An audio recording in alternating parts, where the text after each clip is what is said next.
नमस्कार दोस्तों, आज हम आए हैं मेहरानगढ़ फोर्ट, जो भारत के सबसे बड़े किलों में से एक है। जो मेरे पीछे है आप देख सकते हो, और यहाँ पे पार्किंग है। अगर आप अपना यहाँ पे पर्सनल व्हीकल लेके आते हो तो यहाँ पे आप अपनी गाड़ी को पार्क कर सकते हो। तो चलिए अब हम चलते हैं मेहरानगढ़ फोर्ट के अंदर। चलो मैं चलते चलते आपको बताता हूँ कि इस किले का निर्माण राव जोधा ने 1459 में करवाया था। तो इस किले में आपको देखने के लिए बहुत कुछ मिलेगा, जैसे फूल महल, शीश महल, मोती महल, दौलत खाना, शास्त्रागार और राजस्थान की प्राचीन पगड़िया। इसके साथ ही चामुंडा माता का मंदिर, पालकी खाना और भी बहुत कुछ। उसके साथ ही आपको बता दूं कि जब भी किसी के घर पे जाते हो तो सबसे पहले क्या करते हो, घंटी बजाते हो ना। तो अगर आप भी मेरे YouTube परिवार में मेरे YouTube पे पहली बार आए तो घंटी बजा के चैनल को सब्सक्राइब कर दो। उसके बाद आपको मैं लेके चलता हूँ सीधा मेहरानगढ़ फोर्ट के अंदर। अब हम यहाँ से किले के अंदर प्रवेश करने वाले हैं। तो यहाँ पे आपको एक चेकिंग रूम मिलेगा, जहाँ पे आपको अपने सामान की चेकिंग करवानी पड़ती है। उसके बाद आपको किले के अंदर प्रवेश दिया जाएगा। किले में प्रवेश करने से पहले आपको सबसे पहले यहाँ बाहर आपको कुछ छतरियां दिखाई देगी। ये छतरियां उन वीरों की है जिन्होंने इस किले की रक्षा के लिए अपने प्राणों को न्यौछावर कर दिए थे। उसके पास ही यहाँ पे ये किले का प्रथम पोल है या फिर प्रथम गेट है, जहाँ से एंट्री होती है। तो अभी हम यहाँ से एंट्री करेंगे किले के अंदर। तो पहली पोल से निकलते ही आपको लेफ्ट साइड में टिकट काउंटर मिलेगा, जहाँ पे आपको टिकट लेना पड़ेगा। जहाँ पे टिकट की जो कीमत होती है, जो कॉस्ट होती है, वो 200 रुपये प्रत्येक बंदे का होता है। उसके साथ ही अगर आपके पास स्टूडेंट कार्ड है तो आपको 100 रुपये देना पड़ेगा। तो मैंने अपनी टिकट ले ली है, पहुंचने है 400 रुपये की। तो अब मैं आपको इस मेहरानगढ़ किले से जुड़ी हुई कुछ बातें बताता हूँ। आखिर क्यों राव जोधा ने इसी जगह पे इस किले का निर्माण के लिए निर्णय लिया था, और इस किले को एक स्थापित किला क्यों कहा जाता है। तो इसकी पूरी कहानी आपको बताऊंगा आज। जब राव जोधा इस किले के निर्माण के लिए जगह का निरीक्षण करने के लिए निकले थे, तब उन्होंने देखा कि इस जगह पे एक बकरी एक बाघ के साथ झगड़ा कर रही थी। तब उन्होंने निर्णय लिया कि मुझे अपना किला यहीं पे बनाना था। लेकिन इस जगह पे एक चिड़ियानाथ नाम का तपस्वी रहा करता था। उस तपस्वी को यहाँ से जब हटाया गया तब उन्होंने श्राप दिया कि तुम्हारे किले में पानी की समस्या का सामना करना पड़ेगा। तब उन्होंने कहा कि अगर तुम अपने किले में किसी जिंदा इंसान की बलि दोगे तभी इस किले से पानी की समस्या का समाधान होगा। तब एक राजा राम मेघवाल नाम का व्यक्ति सामने आता है और उसकी बलि दी जाती है, तथा राजा राम के परिवार की जिम्मेदारी राजा खुद लेते हैं। इस तरह इस किले को एक स्थापित किला कहा जाता है। तो चलिए अब हम इस किले की सैर करने के लिए निकलते हैं। आपको बताएंगे कि क्या क्या जगह है देखने लायक, और सब कुछ इस वीडियो में मिलने वाला है। तो वीडियो में आखिरी तक बने रहिएगा। तो चलिए अब यहाँ से आपको इस किले का ऐतिहासिक दृश्य देखने को मिलेगा। यहाँ पे शहीद भूरे खां की मजार है, जिन्होंने इस किले की रक्षा के लिए अपने प्राण न्यौछावर कर दिए थे, और इसी जगह उनको यहाँ पे दफनाया गया था। उससे थोड़ा दूर सामने की साइड में कैफे है एक। ये जो आपको सामने पोल दिख रहा है, ये मेहरानगढ़ का दूसरा पोल है, जिसका नाम है बेड़ कांगड़ा। इसे लखन पोल भी कहा जाता है। जब जयपुर के महाराजा जगत सिंह और जोधपुर के महाराजा मान सिंह के मध्य लड़ाई हुई थी, तब उस समय इस दीवार पे ये गोले के निशान लग गए थे। यहाँ पे आपको इस किले की दीवार में जो छेद दिख रहे हैं, ये सभी गोलों के निशान है, आप देख सकते हो आराम से। लेकिन जयपुर की सेना जोधपुर के किले को जीत नहीं पाई, और इसी जीत के उपलक्ष्य में महाराजा मान सिंह ने किले का प्रथम पोल का निर्माण करवाया था। आप देख सकते हो किले के दीवार पे ये गोले के निशान आप देख सकते हो आराम से। ये लखन पोल का टूटा हुआ दरवाजा है। उसके बाद किले में प्रवेश करते ही आपको बहुत सारे लोकल आर्टिस्ट मिल जाएंगे, जो अपने वाद्य यंत्र रावण हत्था के माध्यम से बहुत ही सुरीली आवाज में और बहुत ही मधुर धुन निकालते हैं।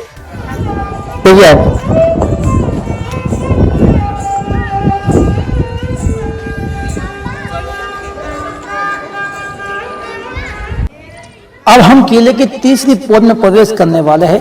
इसके साथ ही मैं आपको इस किले से जुड़ी हुई कुछ बातें बताने वाला हूँ। इस किले का पहले नाम मिहिरगढ़ था। मिहिर का मतलब होता है सूर्य, जो राठौड़ा के सर्वोच्च भगवान थे सूर्य। और उसके बाद होता है गढ़, गढ़ यानी किला। उसके बाद इसका आम बोलचाल में मेहरानगढ़ नाम पड़ गया था। यहाँ पे जो राजा राम मेघवाल का समर्पित स्थल है, जब राव जोधा इस किले के निर्माण के लिए निकले थे ना, तब वो इस पहाड़ी पे आए थे। यहाँ पे चिड़ियानाथ नाम का तपस्वी रहा करते थे। जब राजा ने उनको यहाँ से हटने के लिए बोला, तब उन्होंने श्राप दिया कि आपके किले में पानी की कमी रहेगी। तब उन्होंने श्राप को वापस मांगने के लिए उन्होंने बताया कि अगर आपको ये श्राप वापस चाहिए तो यहाँ पे इस किले के लिए किसी जिंदा इंसान की बलि देनी होगी, तब ये राजा राम मेवाड़ सामने आए थे और इन्होंने इस दिल के निर्माण के लिए अपने आप की बलि दी थी। ये देश है वीर जवानों का, यल बेलों का, मस्तानों का, मेरे देश के यारों।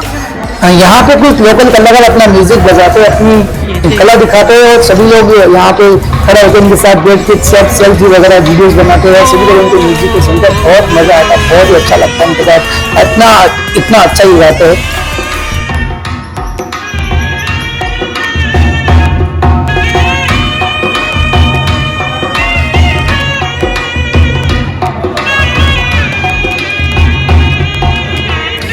वीर जवानों का, अलबेलों का, मस्तानों का, इस देश का यारो, इस देश का यारो क्या कहना। हाँ, तो किले के तीसरे पोल के अंदर घुसते ही आपको यहाँ पे राजा मान सिंह की जो पत्नियां थी, उन्होंने राजा मान सिंह की मृत्यु के बाद जोहद किया था, उनके हाथों के निशान आपको यहाँ पे मौजूद मिलेंगे। तो यहाँ पे उन ये रानी के हाथ है, हाथों के निशान आप देख सकते हो। चलो अभी यहाँ पे चेक इन करके संग्रहालय के लिए जा रहे हैं हम। दो चलो यहाँ से हम संग्रहालय में प्रवेश कर रहे हैं। सूरज पोल के अंदर बना हुआ है संग्रहालय और इसका इंटीरियर बहुत ही खूबसूरत है। यहाँ पे सभी लोग खड़े होकर यहाँ पे सेल्फी वगैरह फोटो क्लिक करते हैं अपनी, लेकिन यहाँ पे किसी प्रकार का ट्राइपॉड या फिर सेल्फी स्टिक या फिर गिम्बल अलाउ नहीं है, आप मोबाइल लेके आ सकते हो ओनली। तो म्यूजियम में सबसे पहले हाथी होदे आते हैं, जहाँ पे हाथी की सवारी के लिए जिसके ऊपर बैठा जाता है, हाथी की दीवार पे रख के जिसके ऊपर राजा महाराजा बैठते थे, उनको हाथी होदा बोलते। सभी अलग अलग प्रकार के यहाँ पे हाथी होदा का रखा गया है। हाथी होदा बोलते हैं, यानी हाथी की सवारी करने के लिए हाथी की पीठ पे रखा जाता है, जिसके ऊपर राजा सवारी करते हैं और इसके ऊपर चांदी की पालिश की गई है।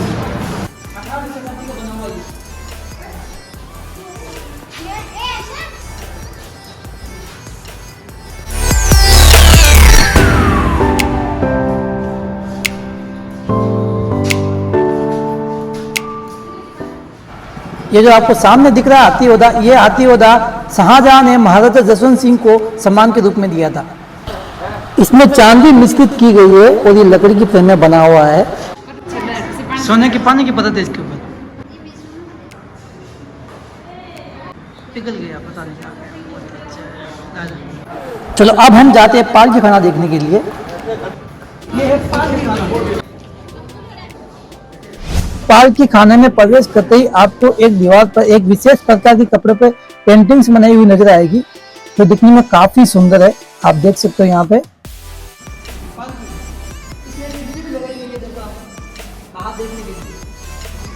ये 18वीं शताब्दी में निर्मित अष्टकोणीय पालकी है, जिसके ऊपर एक कुर्सी रखी गई है, जिसका निर्माण गुजरात में किया गया। ये रजत खासा है, जिसे मारवाड़ में निर्मित किया गया 19वीं सदी में। ये खिसकाने वाले दरवाजे युक्त एक पालकी है, जिसके अंदर देवी देवताओं की फोटो इसमें लगी हुई है। और भी आपको यहाँ पे बहुत सारी पालकी देखने के लिए मिल जाएगी। पालकी खाना से बाहर आता ही आपको यहाँ पे एक राजा महाराजा के टाइम का हुक्का मिल जाएगा। उसके साइड में आपको एक तस्वीर खाना मिलेगा, यहाँ पे आप अपनी तस्वीरें बनवा सकते हो। तो आप ये देख रहे हो, ये संगार चौक है। यहाँ पे जो राठौड़ राजवंशों का राजतिलक इस कुर्सी पे होता था।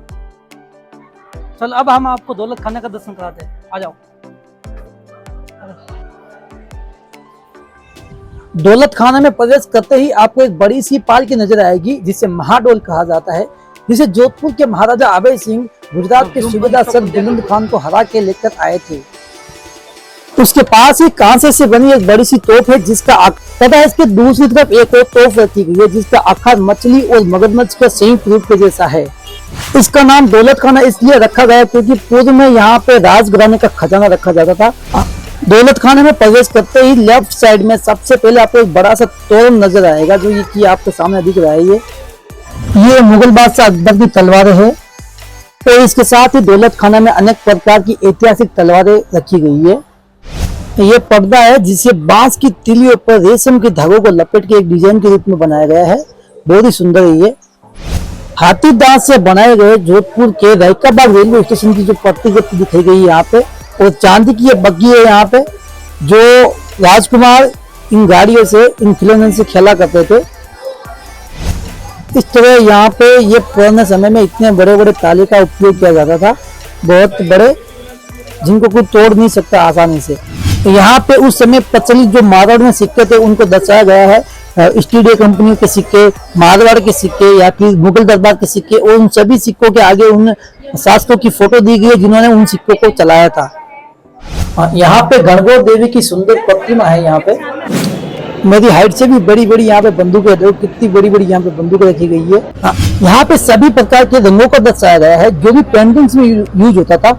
वहाँ पे जितने भी कलर करना होता था वो सभी प्राकृतिक वस्तुओं से उस कलर को बनाया जाता था। जैसे अगर सोना कलर करना तो सोने को पिघला के उसका कलर बनाया जाता था। अगर कहीं भूरा कलर करना है तो पेड़ की छाल से उस कलर को बनाया जाता था। अगर कहीं गेरुआ कलर करना है तो गेरू से उसको कलर को बनाया जाता था। मतलब जितने भी कलर सभी उन वस्तुओं से बनाया जाता था। चांदी का हो, किसी का भी हो, तो वो उसमें प्योर चांदी यूज होती थी। आप देख सकते इस पेंटिंग में कितने अच्छे से यहाँ पे पेंटिंग बनाई गई है। अब आपको इस किले के महलों का दर्शन कराएंगे। अभी हम जा रहे हैं शीश महल, फूल महल और तख्त विलास देखने। आ जाओ आ जाओ आ जाओ।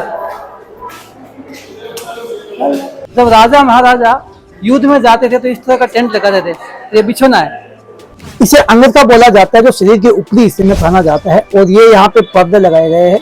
तो चलिए भैया अब आपको दिखाते हैं शीश महल।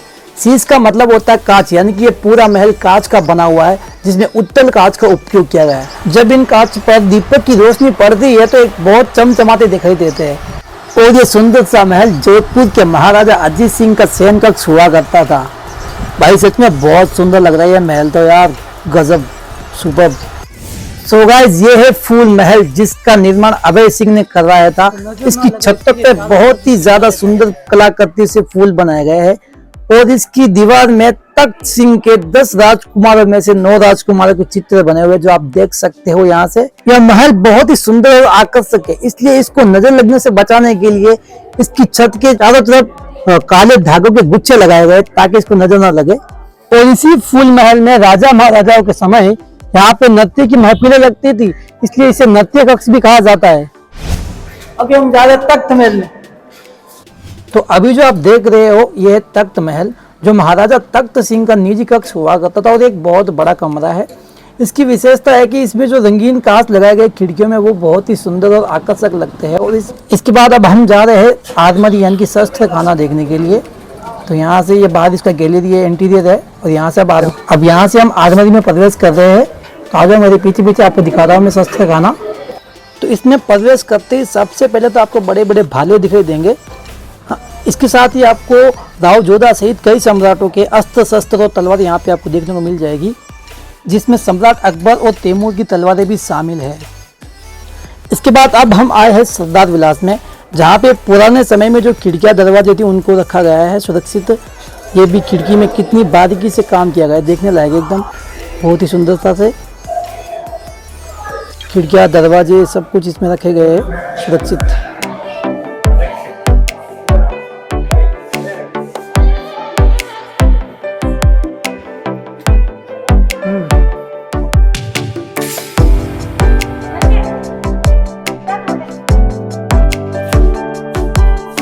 तो ये है मेहरानगढ़ किले का सबसे बड़ा कमरा जिसे मोती महल कहा जाता है। और इसका निर्माण राजा सूर सिंह ने करवाया था।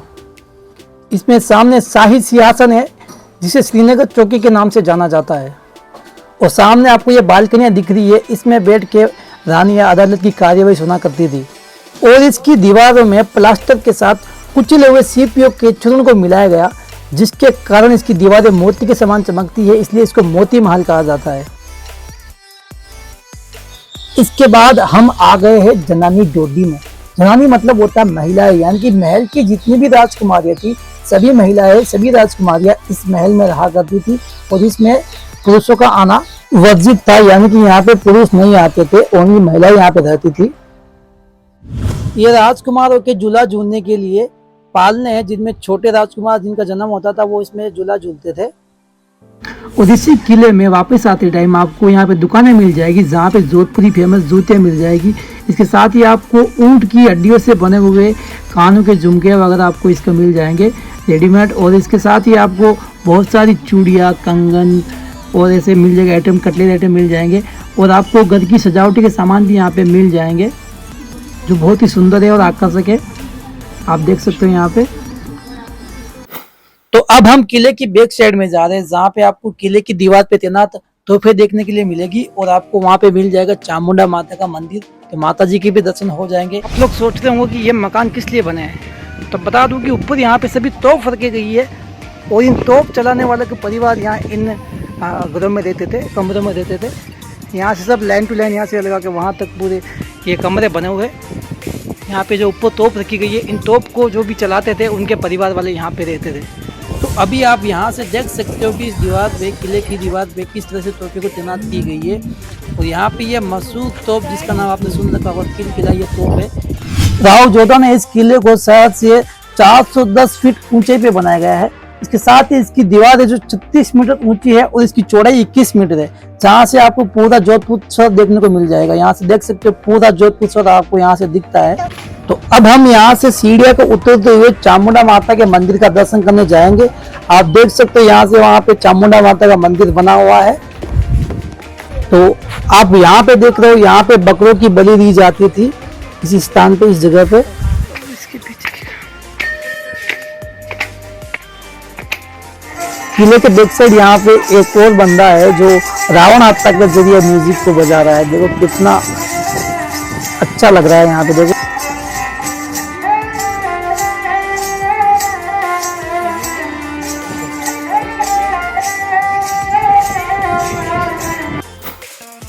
अब देखो आप इस दीवारों को, इस झरोखों को देखो कितनी बारीकी से, कितनी अच्छी तरह से यहाँ पे, कितना महीन तरीके से यहाँ पे जो खुदाई की गई है, वास्तव में देखने लायक है। बहुत ही अच्छी कारीगरी इसमें की गई है, आप देख सकते हो यहाँ पे। तो यह है साफा गैलरी, जिसमें मारवाड़ के सभी महाराजाओं के साफे को रखा गया है, जिसको पगड़ी बोलते, पगड़ी को रखा गया है। यहाँ पे पगड़ियों को रखा गया है, आप देख सकते हो किस प्रकार के उस समय साफे बांधे जाते थे। देखो आप,